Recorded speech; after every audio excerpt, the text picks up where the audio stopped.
Hello viewers, I'm your host Uzma Jafri with another episode of South Asia Focus. Let's begin the show. India has kicked off the second phase of its massive immunization program aimed at inoculating 300 million Indians by July-August this year.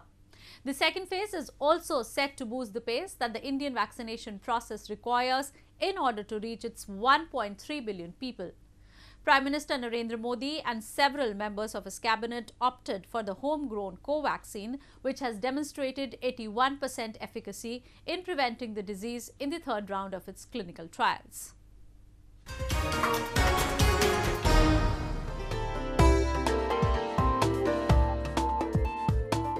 Prime Minister Narendra Modi became the first person to receive the vaccine jab as India widened its immunization program. People above 60 and those above 45 with medical history will be vaccinated in the second phase.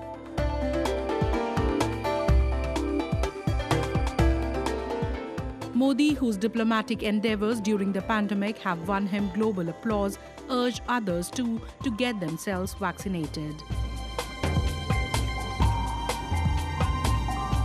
India, which has authorized two vaccines, AstraZeneca's Covishield and indigenously developed Covaxin, has already carried out nearly 15 million inoculations, with its first phase covering a larger portion of frontline and healthcare workers. India aims to vaccinate 300 million of its citizens by July-August this year, and the second phase of vaccination drive is expected to cover nearly 270 million people. And after initial doubts and hesitation, a large number of them are turning up at the centres. So much so that the government has increased the number of centres and is mulling to do even more.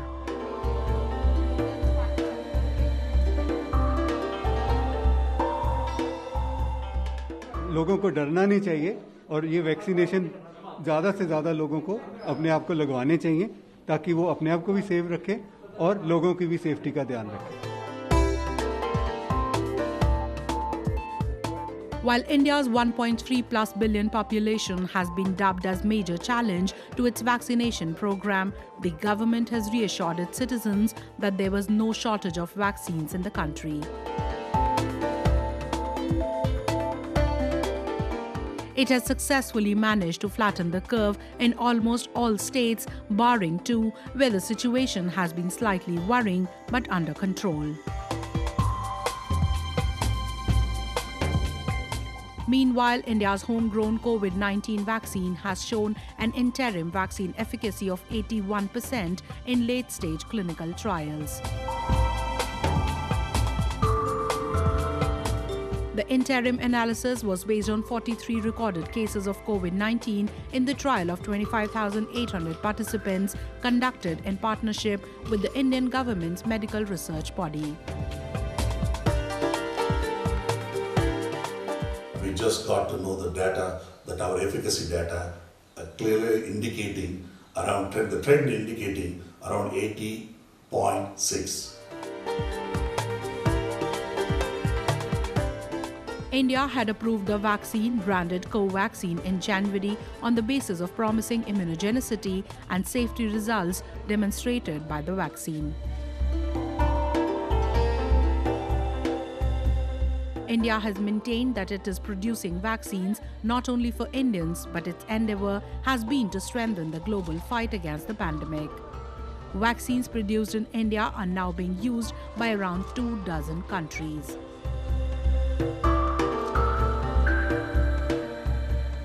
पहिलो चरणमा हामीले उपहार पायौं, दोस्रोमा हामी $4 मा 20 lakh dose खरिद गर्यौं, जसको 10 लाख आइसकेको छ, 10 लाख अब तुरुन्तै आउने वाला छ. त्यसपछि हामी 50 लाख डोजको खरिद प्रक्रिया अगाडि बढाउन चाहिँ नेगोसिएसनमा को चरणमा छ विभाग कम्पनीसँग. यही क्रममा चाहिँ अब त्यो पूरा भइसकेपछि कोभ्याक्सको पनि आइसकेपछि हामी सहज ढंगले अगाडि बढाउछौं. However, the growing Indian demand and its expanding influence hasn't been taken well by all. Cyber intelligence firm Cypherma has reported that a state-backed Chinese hacking group targeted the IT systems of 2 Indian vaccine makers whose coronavirus vaccine shots are being used in the country's immunization campaign. Although being denied by Beijing, the vaccine war is already appearing to be real, where some are constantly working for the benefit of the humanity, while others have clearly prioritized commercial, strategic, and competitive diplomatic interests over the rest. Moving on. As COVID restrictions ease, Balochs have resumed their anti-Pak freedom struggle on streets. First week of March, when Baloch usually celebrate their ethnicity and culture, a number of demonstrations were held across European cities. Balochs called out violent campaigns by Pakistan Army and its secret agency ISI, a rising number of enforced disappearances and continued plunder of their resources. They urged the international community to intervene in the crisis that is gradually heading towards a state-sponsored catastrophe. Pakistan! Pakistan! As COVID restrictions ease around the world, the Balochs, with their long-standing demand of complete independence from the clutches of Islamabad, have once again taken to streets. They staged a number of demonstrations in European cities of Berlin, Frankfurt and Amsterdam this week. While calling Pakistan's army murderers and occupier, the Balochs highlighted an upped offensive being carried out against them in Balochistan. They also urged the international community to take cognizance of the rising rate of enforced disappearances in the region. The world must know that there is a continuous genocide of the Baloch nation which is carried out by Pakistan. Since the annexation of Balochistan at the barrel of gun by Pakistani army. And one of the worst human rights violation which is being happened in Balochistan, that has the enforcement disappearances of the Baloch people. The Balochs, who have lately upped the ante in their demands of freedom, accuse Pakistan establishment of unleashing a repressive campaign to muzzle the liberal voices in the region. The crackdown involves arresting activists on trumped-up charges and subjecting them to inhuman torture in detention centers. There have been over 50,000 cases of disappearances in Balochistan so far. The barbarity has only gained strength with time as the establishment-backed goons attack innocents with impunity. Even those who have managed to flee Pakistan have not been spared. Balochs accuse Pakistani agencies of killing Baloch dissenters overseas. Karima Baloch and Sajid Hussain were found dead under similar suspicious circumstances last year. Baloch say ISI killed them. Leaders say it is high time that all Balochs unite and present a stronger fight for their rights.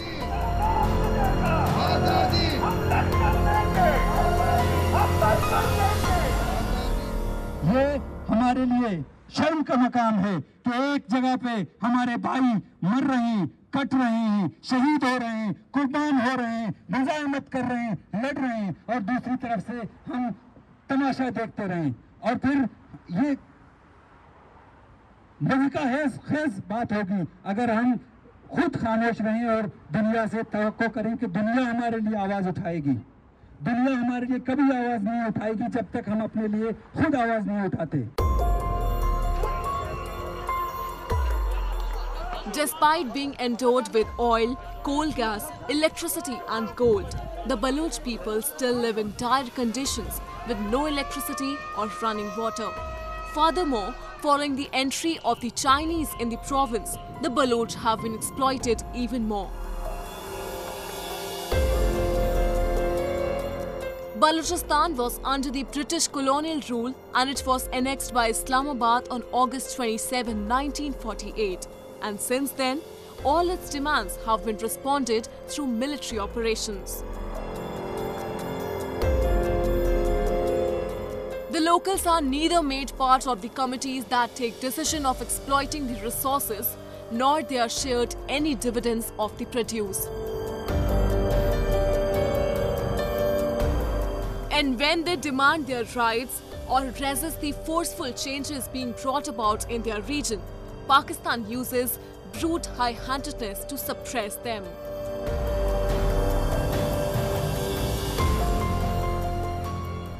We are now joined by Munir Bengal, President of Baloch Voice Association in France, who along with other Balochs held a photo exhibition in front of United Nations. So Mr. Baloch, what is the current situation of Balochs, and tell us more about the new methods being adopted by your movement, including the photo exhibitions in front of UN. Actually, the main purpose of this photo exhibition in front of a United Nations building is to present this human rights situation to the world community, to the United Nations, to her bodies, that how the Baloch people are suffering over there by the hands of the Pakistani army. Actually, in Balochistan, you will find worse kind of subjugation, worse kind of colonization. You cannot imagine how Pakistan army is brutally killing, abducting, and keeping the people under subjugation. So there's not one area, one field where you can say that these are being treated as human beings.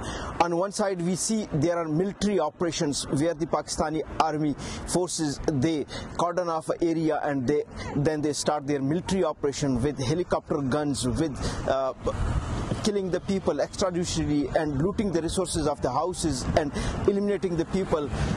All that is being done on a routine basis. On the second side, we see that the people are being victim of enforced disappearances. You cannot imagine that how, if you take a person for years, he is being disappeared. Even his family members, mothers, sisters, daughters, husband, no one knows where he or she is and what is her or his fate. Pakistan says that CPEC will bring prosperity to the lives of Balochs too. What is your take? Can you imagine that there is no drinking water in Gwadar, and this is what Pakistan had requested Swiss government, that they should finance for a water treatment plant in Gwadar. Then why? What are these projects? What is CPEC? Whether this is a development project or some sort of specific military designs, only you are giving some benefits to the foreigners, Chinese. For them you are building very good houses, for them you have water facilities, for them you have sports centers for them, but for the local people you are not even giving them water. And on the other side, our education system is worst of that. And you have seen the pictures where there. I have presented the photos of the schools there. The kids are sitting, without having a chair, without having a roof on their head. They are just sitting on the sun and getting education. And this is called education system what the Pakistan is giving to the Baloch people. So all these sort of signs, by keeping deprived the people from basic facilities like health, education, and from their getting a normal bread and butter, is a worst kind of subjugation. And on the other side, you are trying to eliminate the people by military operations, by enforced disappearances. This is something which not me, not a Baloch, but the international organizations like Human Rights Watch, UNPO, and others, they have said that there is a slow motion genocide of the Baloch people. Moving on. It's been over 6 months since the British Kashmiri journalist and rights activist Tanveer Ahmed has been languishing in jail. While the video evidence available in the public domain doesn't find him guilty of anything wrong, the administration in Pakistan-occupied Kashmir has been treating him like a terrorist. A shoddy investigation, compromised judiciary, and Islamabad's unrelenting efforts to keep him behind bars have only added to obstacles in his release. People have carried out protests, but not enough to trigger an international response. The media has been silent, and now nobody knows what his future would be like. Tanveer Ahmed is not appearing to be coming out of jail anytime soon. Despite his non-culpability in the crime he has been framed for, the British Kashmiri journalist Tanveer Ahmed's future is in jeopardy. While any international legal assistance cannot reach him, the Islamabad-installed judiciary has been a sellout, or to say it more precisely, a stooge who has only furthered and facilitated the government's repressive ambitions. The government of Pakistan has ensured over the years that the mechanics of so-called independent POK judiciary are under its control and judges compliant.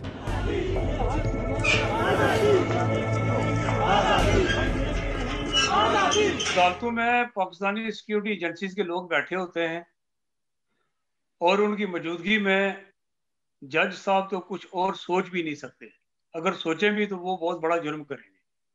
लिहाजा वहाँ की जो अदालतें हैं, ये तनवीर अहमद के case के हवाले से, बाकी भी और बहुत कुछ है, खास करके तनवीर अहमद के केस के हवाले से तो किसी किस्म का कुछ शक व शुबा नहीं रहना चाहिए।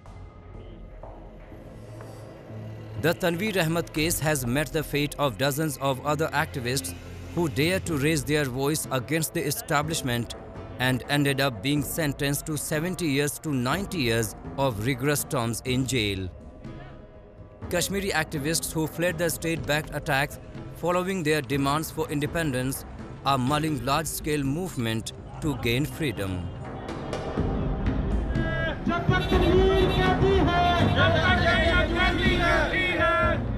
They say they have the first rights over the resources and time has come to claim them.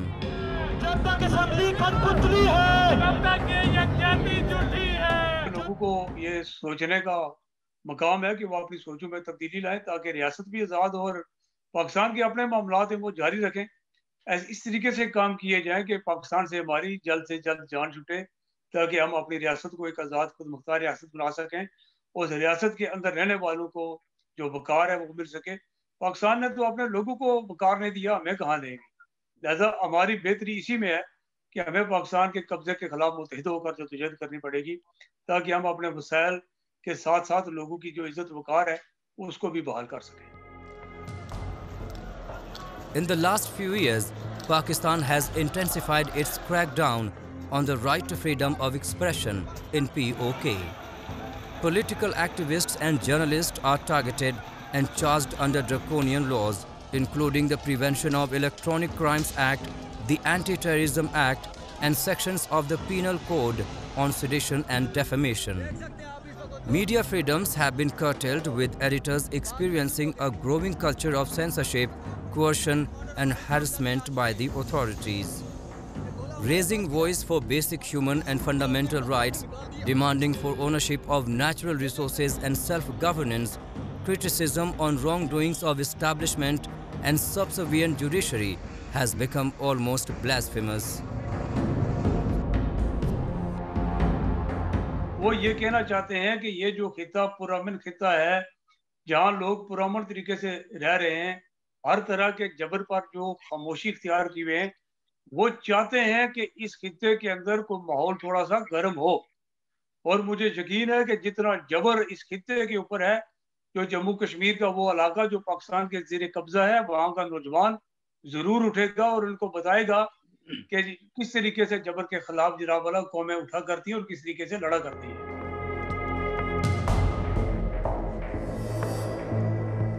Pakistan's insecurity against Kashmiri activists, both political and social, has manifested in its extrajudicial operations over the years.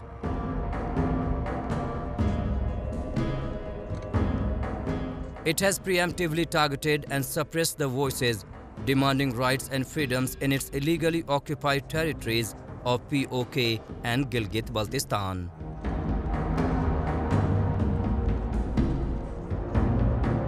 And Tanveer Ahmed's case is no exception, but a grim reminder of brutalities being meted out on Kashmiris at the pretext of law and order.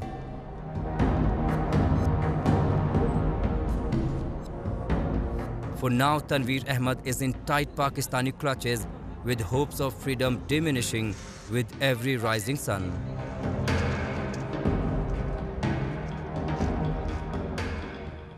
Rivers in India have great religious significance among the people. And if we talk about the holy river Ganga, it is considered as a goddess in the Hindu religion. Hindus across India believe that the mere sprinkling of Ganga water cleanses all sins and that taking a dip in the sacred river bestows heavenly blessings. Today we will take you to India's northern holy cities where devotees throng the ghats of the Ganga to mark the festival of Maghi Purnima. Have a look.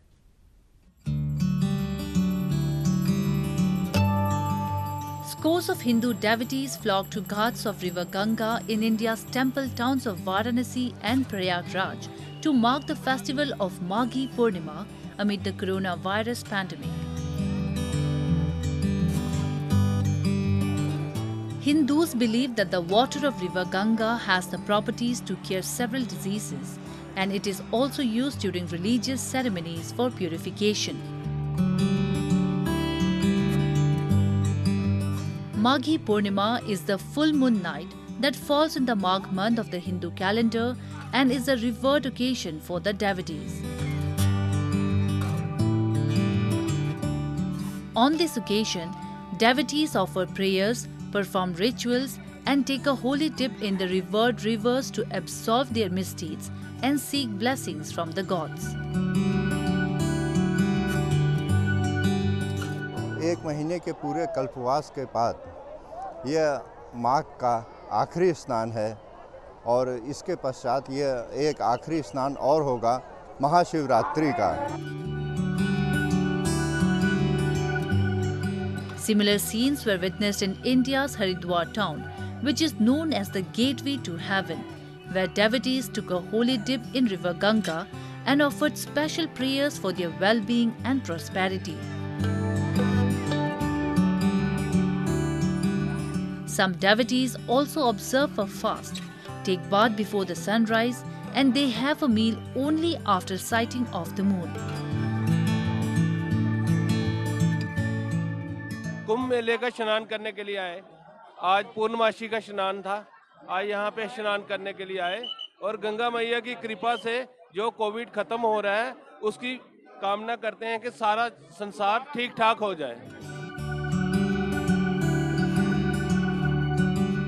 According to Hindu mythology, it is believed that on this day, Vishnu, the Hindu god of preservation, is present in the Ganga, and by bathing in the river, the devotees can get rid of all their troubles. This is what makes Ganga an indispensable element in all prayers and religious ceremonies. It is through these festivals that citizens of India stay in touch with their rituals and traditions and keep themselves grounded to their roots.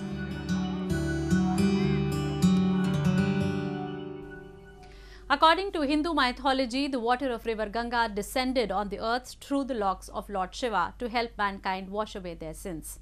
With that, we come to the end of this week's episode. See you next week. Goodbye and take care.